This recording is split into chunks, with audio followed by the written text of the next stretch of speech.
Teman-teman sekalian, selamat datang di kanal ini lagi. Kali ini saya ingin membahas tentang plagiarism atau plagiarisme yang sedang marak di skena sastra atau yang kita sering dengar di dunia akademik, bahwa banyak para mahasiswa, dosen, bahkan sampai ke tingkat doktoral itu yang melakukan plagiarism atau melakukan plagiat.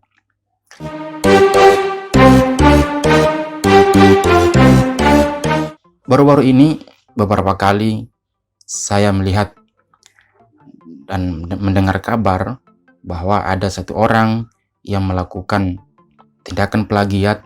Mendengar kabar itu tidak terlalu kaget karena pada saat awal-awal saya masuk di belajar menulis, itu memang ditekankan oleh orang-orang yang mengajari saya bahwa yang harus dihindari dan yang tidak boleh dilakukan adalah melakukan plagiarism. Ini berbahaya bagi kelangsungan atau perjalanan karirmu nanti. Itu yang saya ingat sampai sekarang, bahwa walaupun sampai ada kalimat semangat seperti ini, walaupun tulisanmu jelek, itu ada persoalan, asalkan jangan memplagiat karya orang lain. Mengapa ada orang yang dengan penuh kesadaran melakukan tindakan plagiarism ini, melakukan tindakan plagiat berupa artikel, berupa bahkan sampai buku itu yang dia plagiat itu. Ini terjadi di skena apa saja, di musik, bahkan Remy Silado dalam pidato kebudayaannya di Dewan Kesenian Jakarta mengatakan bahwa nada musik yang ada di Indonesia itu hanya berapa persen yang original, yang asli, yang lain itu plagiat katanya. Bahkan dia juga dia menyebut musik atau lagu-lagu SBY yang kata dia jelek dan nada-nadanya tuh plagiat. Itu kata Remy Silado. Itu di perihal musik. Di perihal sastra macam di dunia tulis menulis, sebenarnya ini cukup debatable ya. Ranah-ranah plagiat itu yang mana saja? Apa batasan plagiat dan bukan? Sebenarnya untuk urusan ini sebenarnya perlu pengkajian lebih jauh sebenarnya. Lebih jauh dalam artian apa batasannya ini. Ketika ada batasan bahwa ini plagiat, bahwa ini bukan, sehingga para kreator atau penulis ini itu punya standar umum bahwa ini plagiat, ini bukan. Tetapi bila memang itu tidak ada macam standar plagiat itu ya, plagiarism itu, yang saya khusus ke penulis ya, penulis yang perlu ditekankan bahwa ini kan plagiat ini ada satu karya nih dicomot dan hanya diganti beberapa kata misalnya dari 100% yang diambil, yang diubahnya 10%. Nah, itu jelas plagiat. Misalnya hanya nama, terus nama tokoh misalnya ya. Terus kedua, misalnya kata yang, dihapus kata yang, tapi sesungguhnya kalimatnya itu memiliki arti dan makna yang sama dengan yang karya asli yang dia comot itu. Itu jelas, itu sudah tataran paling parah itu. Tapi sebenarnya ada kasus pada saat Pram masih hidup dan Hamka. Jadi Pram menuduh Hamka memplagiat salah satu karya yang dari Mesir. Kalau tidak salah itu judulnya Magdalena. Pram menuduh bahwa Hamka itu melakukan plagiat dengan contoh-contoh dengan sampel-sampel yang dia buktikan dalam tulisannya itu, bahwa Hamka ini memplagiat dari karya sini dengan plot dan beberapa kalimat mirip semua. Dan Muhyiddin M. Dahlan menulis satu buku yang berjudul Aku Mendakwa Hamka Plagiat atau Aku Mendakwa Plagiat Hamka. Jadi Muhyiddin meneruskan semangat Pram dan mencari kemiripan-kemiripan yang dilakukan yang terjadi di karya Magdalena dengan karya Hamka ini. Oh ya, karya Hamka yang dituduh oleh Pram itu adalah tenggelamnya kapal Van der Wijk. Tapi saya membaca beberapa tulisan orang lain dan mendengar langsung dari teman-teman yang memahami dan mengikuti membaca sejarah itu antara Pram dan Hamka, mengatakan bahwa sebenarnya kadar plagiat atau yang dilakukan oleh Hamka itu sebenarnya bukan plagiat, dalam kategori bukan plagiat. Terinspirasi mungkin iya. Ada beberapa adegan atau plot yang mirip, itu wajar-wajar saja itu. Wajar-wajar saja. Ya mungkin Hamka melakukan terinspirasi dari karya itu. Tapi Pram pada saat itu tidak menerima bahwa itu suatu tindakan plagiarisme. Nah, dalam tataran seperti ini, sebenarnya menurut saya fenomena akhir-akhir ini yang terjadi di dunia tulis menulis itu tidak seperti Hamka dengan Pram. Bagaimana Pram menghajar Hamka yang konon Hamka memplagiat dengan kategori tertentu tadi, bahwa yang mirip hanya beberapa bagian, terus plotnya yang beberapa bagian. Yang akhir-akhir ini yang terjadi di media sosial, yang tersebar di media sosial itu bukan seperti itu. Yang terjadi itu plak dari judulnya, dari paragraf pertamanya, paragraf kedua, ketiga sampai seterusnya itu mirip. Itu sama dengan karya aslinya. Waktu saya masih kuliah gitu ya, ketika saya disuruh membuat makalah, saya ya bukan mau tidak mau, tapi godaan untuk mengambil satu tulisan atau satu makalah yang ada di internet itu kencang sekali godaan itu untuk mengambil. Jadi ya, dan saya melakukan itu gitu. Dalam artian ya, karena saya malas, saya tidak bisa menulis. Waktu masih mahasiswa, ya saya ambil saja makalah-makalah yang ada di internet dengan mencocokkan dan menyesuaikan dengan apa yang maunya dosen.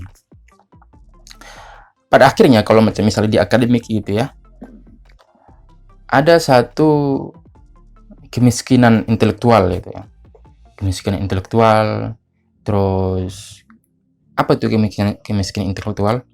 Artian para mahasiswa ini jarang baca buku. Hanya disuguhi cerita-cerita dari dosen. Bahwa dosen, jadi mereka hanya menyerap apa yang hadir dari dosen, apa yang keluar dari dosen, tapi tidak mencari sendiri di luar dari kampus itu. Maka hasilnya, tidak heran ketika kita melihat ada skripsi dari, misalnya skripsi tahun 2010 itu mirip dengan skripsi tahun 2005 begitu, atau skripsi tahun 2020 itu mirip dengan skripsi tahun 2010 atau 2011 atau 2000 sebelumnya lah gitu. Jangan heran karena kita hanya mengambil seperti itu, hanya mengambil dan bukan menjadikan referensi, tapi memang plak sama yang kita ambil. Hanya kita menyesuaikan apa saja, maksud ganti nama penulis, kita ganti pendahuluan apa segala gitu. Tapi isinya ya 70 sampai 90% lah mirip gitu. Ini kemiskinan intelektual dan kemalasan yang sangat akut, ya sangat kronis, sangat kronis, sudah bertahun-tahun kemalasan itu. Padahal kalau kita di undang-undang perbukuan itu sudah ada bahwa tidak boleh memplagiat apa segala karya orang lain ketika kamu sebagai penulis itu. Terus di undang-undang hak cipta itu sudah terjadi, itu di identitas buku itu sudah jelas ada keterangan bahwa buku ini tidak boleh digandakan tanpa sepengetahuan penulis apa dan penerbit, terus tidak boleh memplagiat apa segala, mengambil isinya tanpa pengetahuan dari penulis apa segala. Itu sudah jelas, undang-undangnya sudah jelas. Kalau undang-undang sudah jelas dan kita masih melakukan itu, berarti ada yang aneh dari situ. Itu pertama. Kedua, ketika anggaplah mungkin kita nggak mau menghargai undang-undangnya, tapi kan ada tanggung jawab moral dalam diri kita itu ya. Ada tanggung jawab moral dalam diri kita bahwa ini karya orang lain. Masa saya harus mengambil karya itu dan mengakui bahwa itu adalah karya saya? Nah, ini yang menyedihkan sebenarnya di skena sastra, bahkan di dunia akademisi. Saya kurang tahu dalam ranah musik ya, apakah ada pertengkaran atau perdebatan atau kontroversial terhadap plagiarisme musik ini ya. Tapi kalau di dunia perbukuan ini sangat menyedihkan akhir-akhir ini. Kita selalu mendengar di media sosial, selalu melihat, membaca di media sosial bahwa di koran ini ada cerpen di koran ini atau tulisan di koran ini diplagiasi oleh penulis ini gitu. Ini sangat menyedihkan gitu ya. Atau ada juga yang menulis puisi misalnya ya. Dia mengaku itu puisi dia, padahal itu terjemahan. Kalau kita telisik lebih jauh lagi bahwa itu bukan karya dia, bukan puisi dia, tapi itu adalah terjemahan dia yang diterjemahkan dari karya orang luar. Tapi dia mengakui bahwa itu karya dia. Kenapa bisa terjadi? Menurut saya yang paling mendasar adalah kesadaran gitu ya. Kesadaran sebenarnya. Jadi kita mau berniat itu ingin jadi penulis itu sebenarnya apa gitu. Kan rata-rata ini ya mungkin kebanyakan itu penulis pemula yang melakukan plagiarisme ini. Kalau kita memang ada niat ingin jadi penulis, itu kita harus bertanya dulu, untuk apa kita menulis itu? Kalau saya menulis dan dibaca oleh orang lain, apa manfaatnya itu? Ketika ada kesadaran bahwa saya menulis dari hasil pikiran saya kira tindakan plagiarisme itu sudah bisa dikikis ya di diri kita ya. Karena itu tanggung jawab moral dari kita bahwa saya yang nulis, saya yang bertanggung jawab. Ketika saya mengakui karya orang lain bahwa itu karya saya, itu sudah cacat itu. Dan kamu akan menjadi orang yang dilabelin oleh banyak orang sebagai penulis yang memplagiat karya tertentu gitu. Atau kamu akan diingat oleh banyak orang bahwa kamu adalah penulis yang tidak bisa melakukan apa-apa selain plagiat. Ada pertanyaan seperti ini. Bagaimana dengan tulisan yang sering mengutip karya orang lain?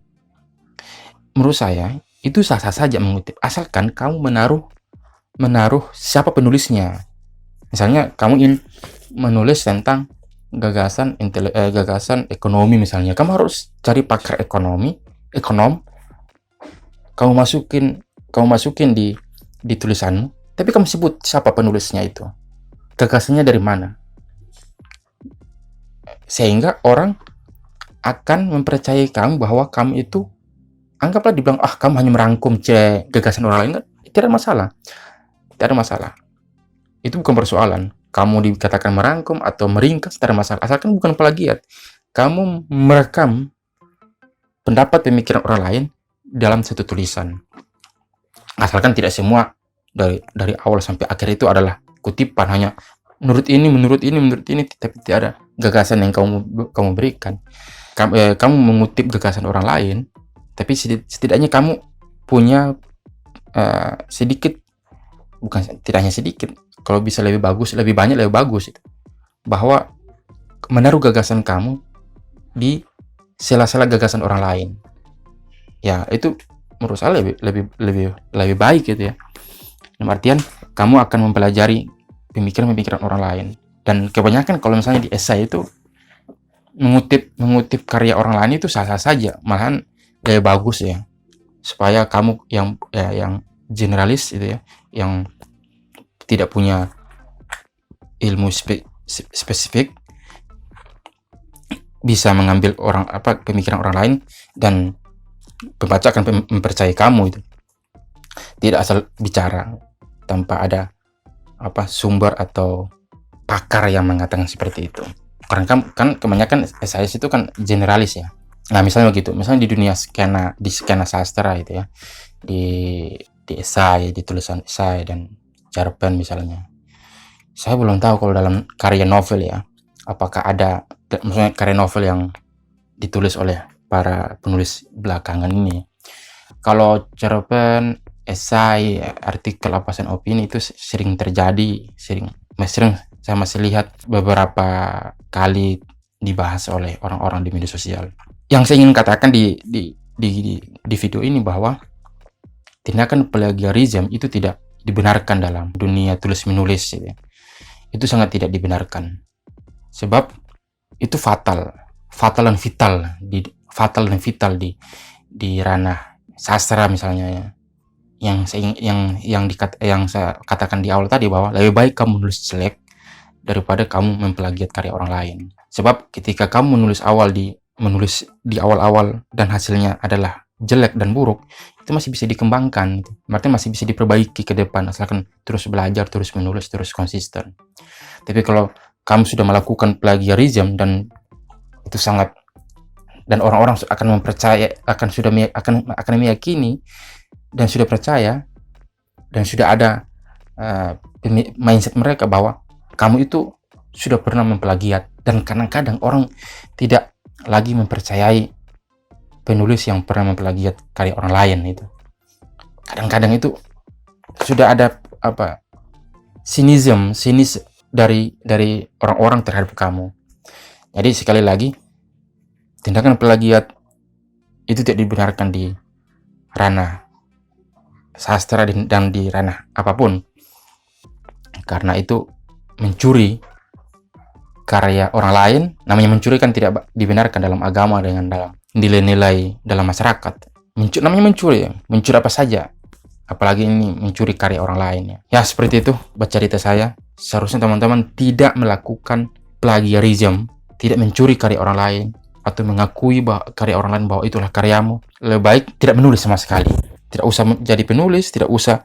Intinya cari hal-hal yang lebih, jadi pedagang misalnya, atau jadi nelayan, jadi petani, daripada kamu mengaku menjadi penulis padahal tulisanmu adalah karya orang lain. Itu tidak mempersehat otak kamu.